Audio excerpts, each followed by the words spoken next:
And you wrote a story today about Carvana, and we were talking about this a little bit earlier. We were talking about the equity price, which is something like down 90% or so from where it's going. This is an amazing story for a company that was a pandemic darling, and I would think even with their troubles would probably have a little bit more value than maybe what investors are ascribing to it right now. Right, well, it's been such a perfect storm for Carvana because it's been really interesting to watch right now. It was sort of the ultimate beneficiary of the pandemic economy, not only because people wanted to shop online for everything from, groceries to cars, but also car prices soared because of supply chain things, and the debt markets were just wildly accessible. Carvana tapped the debt capital markets 5 times during the pandemic, and now it's sort of the ultimate example of how the come down from that is really hurting everyone who was really debt oriented. Yeah. It's paying the price now for tapping the debt market 5 times.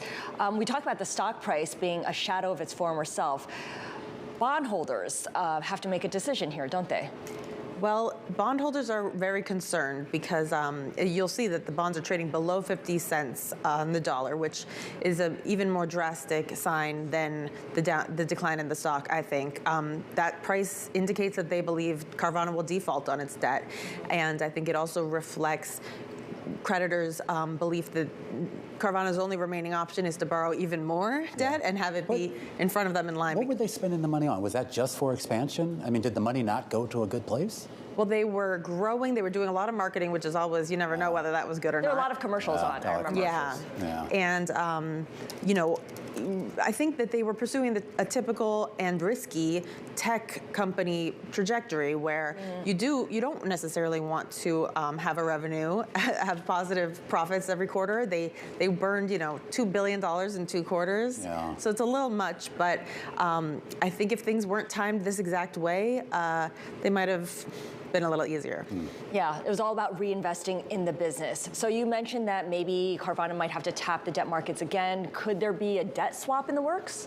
There could absolutely be a debt swap, and there could also be a sort of up-tiering exchange. Whatever they do is going to have to rely on monetizing some of their collateral, and it's pretty unclear how much value there is there.